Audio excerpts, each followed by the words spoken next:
Well, most, if not all, opposition parties are targeting the ANC's faults or shortfalls as the main points of their manifestos. And they are promising to rectify what they say are the governing party's failings. Some say they will introduce a new system of governing which will deal with citizen participation, while others are basically asking the electorate for a chance to do better. Well, joining us now to talk about all things elections is Professor Barry Hanyane. Prof, thank you so much for joining us this afternoon. Unati, a very good afternoon to you. Good afternoon to your viewers. Professor, before I go into the specifics of the different political parties, the DA being the first one, let's start here. Do any of these manifestos provide a sound basis for local political accountability, or is it just a way of garnering more votes by regurgitating what they have been saying before? Yeah, look, Onati, there is little room to come up with new, innovative, creative ideas. And the main reason for that is that, look, local government is in disarray. So it becomes perhaps logical for the majority of parties to sort of like capitalize on the mistakes done mostly by municipalities under the governing party, which is the ANC, and try to plug holes there and see whether from a policy perspective, suggestions cannot be made, but more so from a pragmatic position. Let's not forget one other thing. Local government is a highly regulated sphere of government. You cannot do anything outside the ambit of the law. So when one speaks about issues of public participation, already the Constitution, Section 152E, provides for that. Your processes around issues of IDP provides for participation of those local residents. But what is critical is that how do we take forward a strategy like your local economic development and enhance it to make sure that it becomes a catalyst in response to unemployment, the issue of infrastructure development, and of course the general development of the municipality in question. Well, in fact, the DA launched its manifesto in Cape Town today, John Steenhuisen saying that the party wants to move the country into a new era of delivery. But we've got a clip from John Steenhuisen. Let's take a listen to that, Prof. Our manifesto ends with a section on good, clean, transparent governance. And here we reaffirm our commitment to stamp out corruption, eliminate wasteful expenditure, pay all of our suppliers within 30 days and bill all residents correctly, to conduct transparent tender processes and appoint all officials fairly and on merit. Fellow South Africans, these are all the things that already set DA governments apart. These aren't the pie-in-the-sky promises of other parties' manifestos. We already implement these steps and we already live these values where we govern. That's why our posters say, the DA gets things done, and we are the only party that can make this claim. If you're choosing a government to run your town or city, that is the only criteria that matters. Will they deliver? Well, you heard that, Prof, the DA gets things done, and the question, of course, is if we have to look at the Western Cape, they do get things done, but do they get things done where it's necessary, where people are still, without houses? There's a lot of communities that have been left, unattended to by the DA. Your take on what he has just said? Yeah, well, the unfortunate part about this message is that it reaffirms the social divide within our society. The message would resonate well, no doubt, amongst your middle class, your upper class, in saying, indeed, the DA can proud itself of the current track record that it wants to boast about. But the problem is when you go to places like Bokhayelicha or Zone 14 in the Western Cape, where things are not as good as perhaps the DA would want us to understand and itself to portray. So there's a lot of work when it comes to issues of addressing inequality, when it comes to issues of addressing access to public services as part of an equitable rollout. yes, they might have a case to say, but hold on, the influx of persons outside of the province may have created pressure on the system, and therefore the system is not necessarily coping. But be that as it may, one needs to treat this with a pinch of salt and say, can the DA address inequality? Can the DA address the interests and the preferences of the poor? And if that happens, then I suppose they have something to claim for. And another, take on that was that the DA promising clean governance and appointments based on merit. Can we say this about the party based on what many say has been the purging of black leadership within the party? I mean, the departure of Mmusi Maimane and several other black leaders. No, absolutely. In recent times, the Western Cape has seen somewhat of an exodus, if you want, of black leaders. This could be, of course, judged on merit.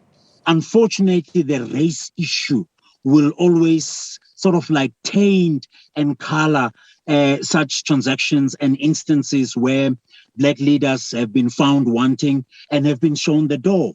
It's up to the DA basically to rise to the occasion and say, look, we're a party of good ethics. We're a party of strong leadership. We're a party that seeks to promote equal racial balance, not only in the party itself, but also in government. And so here's a chance for black leaders to come forth and demonstrate to the rest of the country, and of course to the DA itself, that they have the acumen to actually be part of a new transformed society, a society that is responsive to the needs of everyone in a given space. Prof, why is the DA struggling with that race issue conversation? I mean, a lot of people just on that basis they struggle to connect with the DA because it insists, to be an anti-racial party. But we see certain instances where some of their leaders go on Twitter and post things that are completely outside of what the party says it stands for. Well, Onati, I think a number of reasons would come to play here. Let's not downplay our historical past in this country, that we've institutionalized racial divisions in all areas of human life, be it representation, be it access to public services, be it your ordinary leading of life. And this has created unfortunate instance and a space where racial discrimination has flourished. It's about human attitudes as well. You cannot only use policy to say to people, unite in the name of social cohesion. If you don't unite, X, Y, Z will happen. I think a natural process of racial harmony must occur. But again, you can't throw away deliberate interventions, starting with policy quite rightly, but it's not the panacea for all these problems. You've got to add more. You've got to use education as a basis to promote multiracialism, diversity. Are we all into accepting that we're living in a diverse society, albeit sometimes influenced by politics, by access to economic benefits? The project has a long way to go. And I don't think that the DA currently has that deliberate intention to say, this is where we want to take the country forward. There's still a lot of work to do. And especially, as I said earlier, on issues of cultural differences, there's still a bit of work there to do as well, albeit influencing the politics of the day. Now, Prof, let's shift the focus now to the APC. The leader there, Mr. Themba Godi, promised to provide each ward with its own budget so as to specifically deal with issues affecting that ward. Let's listen to this clip and discuss it afterwards. What we present as a unique proposition as the APC is that, number one, we want a ward-based budgeting. That is, we want that each ward must have an annual budget that will be used exclusively in that ward for its development. And we're proposing that at least 20% of the budget must be shared equally amongst the wards. This will ensure that there is no ward that does not have any money for its own development. Now, just how feasible are some of, those words that, Mr. Godi is saying, reward-based budgeting at ward level? Yeah, I think it's going to take a mammoth task to convince Treasury in this instance. Rightly so, Treasury would welcome any innovative ideas around issues of managing municipal finances. The Act itself, I don't think it does provide for such. I think it's silent on this matter. It's a good idea to advance it as a policy proposal in Parliament and make sure that it's headed, obviously, by Treasury and, of course, some kind of amendment on our laws. In particular, the Municipal Finance Management Act will then accommodate such. It's easy to make such proposals now, but until we hear the nitty-gritties of this policy proposal, one should be able to measure its possible efficacy in terms of establishment and use in the end.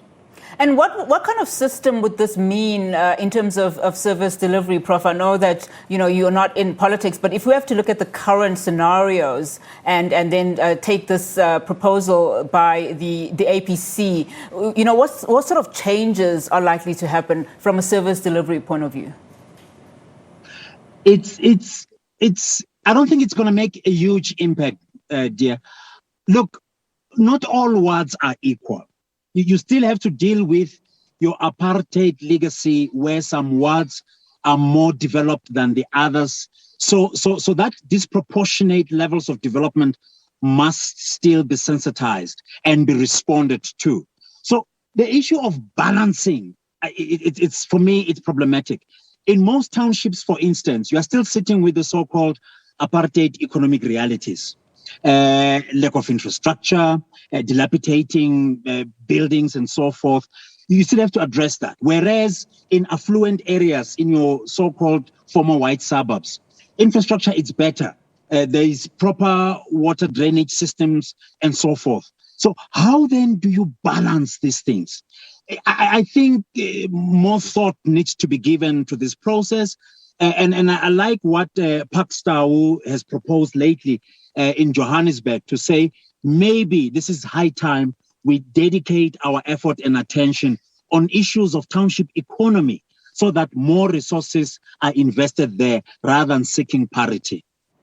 And in fact, I think COPE did touch on some of, those pointers that you are making yesterday. But speaking about COPE, perhaps let's talk about that party. Before the upcoming election, opposition parties have lambasted the ANC for using apartheid rhetoric to justify, their shortfalls. Now, as we were saying, COPE went on to state that the situation still has not changed, mentioning a few examples that have not been attended to by the ANC. Perhaps let's listen to Monsieur Lekota and what he had to say yesterday. We are still in the conditions that was created by apartheid then. Yeah. Schools whose toilets are toilet pits. Yeah. Children are falling in there and dying day in and day out, many years after we have won power. The green pastures must not just be seen by the children of our country, all of them. You are here to ensure that you build a party, that you educate the men and women of this country to vote for you so that you can clean all these shacks. And in fact, Prof, I just want to tie in what Monsieur Lekota just said now to what John Steenhuisen said earlier today. He said that this election presents an opportunity for South Africa to step out of the shadow of a failed post-liberation government and into a new era of delivery, accountability, etc., etc. So listening to what he had to say, I mean, is this something that the ANC can afford not to mention time in and time out when we go into elections? I mean, isn't that what they hinge their power and they wins to? The fact that they are a liberation movement, the fact that they did deliver this country. Yeah. Unati, you've touched on a very important issue. Look, we cannot run away from the reality that the ANC has bargained from a number of types of votes. We can categorize that as, amongst others, your sympathy vote. This is the party that gave us freedom, therefore we owe them something. But equally, some people who vote do not necessarily want to vote on policy lines. They vote on sentimental lines. I associate with the ANC because it's a black party, you know, so there's race, there's element of a label attached to that. I don't think the electorate en masse, without undermining the integrity of the electorate, does vote on the basis of policy choices. We are not there yet. I think our democracy has not matured to a level where we're able to hold councillors, for instance, accountable to the level of knowing legislation, knowing what is governance, knowing track records that are available out there. So we're still on sentimental lines and pretty much tracking on that sensitive issue that says, look, vote because ANC means something to you as a black voter, for instance. So once we crack that, we should be able to then say there's equal competition amongst parties. The electorate will judge them based on merit, based on policy projections, based on policy results and outcomes. Until we get that scenario in place, at this point in time, I think some people are going to vote blindly and say, I'm giving a vote to a particular party for personal reasons and not necessarily for developmental reasons. Now, just following up from what you're saying, Prof, and you know, just having listened to Museo Ligota, he raises some fundamental points. I mean, a lot of people agree with him, but it's not enough for them to vote for COPE, is it? What is COPE lacking that would probably take them out of that? I don't want to call it a comfort zone, but for that position where they're in, where people can actually vote for them and believe that they will deliver? Look, there's no doubt small parties are going to suffer from issues of exposure, issues of perhaps poor image building, all owed to issues of resources. A lot of these small parties do not have the budget that the ANC can boast to have. There is already a rumor that despite problems of salaries and working conditions in Luthuli House, here is a party that is willing to spend close to about 50 million in relation to campaigning. So you then ask yourself, if that is the amount spent by one party, what would then be expected by other parties to spend? So that's the other part. The other part is obviously building a party made up of people with expertise. People are going to run elections professionally. People are going to portray the image of the party much to the satisfaction of both existing membership, but also potential membership. There is space now than ever before to gun for the youth vote. Is COPE going to get a share of that? We've got to ask this question. So what is COPE doing differently now in terms of mass appeal? This will make the difference to whether COPE does do well in these elections or it doesn't do well as such. All right, Prof, very, very quickly, I don't want to keep you too long. Just perhaps a final question from me. You know, the EFF is, tomorrow launching its manifesto, and it says that it will be launching a people-centered manifesto, which solicited views from various sectors of society. You know, what do you think that means specifically for the EFF? For me, the problem with the EFF is one. I think they lost a chance in 2016 to be part of the broader local government system by being actively involved. They chose to be on the side in the name of saying they need to expose their members into understanding how the local government machinery works. I think it was a lost opportunity. Now there is this sudden appetite to want to be involved directly. We have to wait and see whether they will manage to at least get few municipalities under their control. And if so, what is there for them in terms of promoting good governance? Unfortunately, they're a party that tend to attract controversy at times. Here is a chance now to sit back and say they can lead, they can bring new ideas. After all, their membership is young, and it is therefore an advantage for them to provide leadership going forward. Fantastic. Professor Hanyane, thank you so much for being so generous with your time this afternoon. Really do appreciate it. Much appreciated. All right, Professor Barry Hanyane, they're talking all things elections.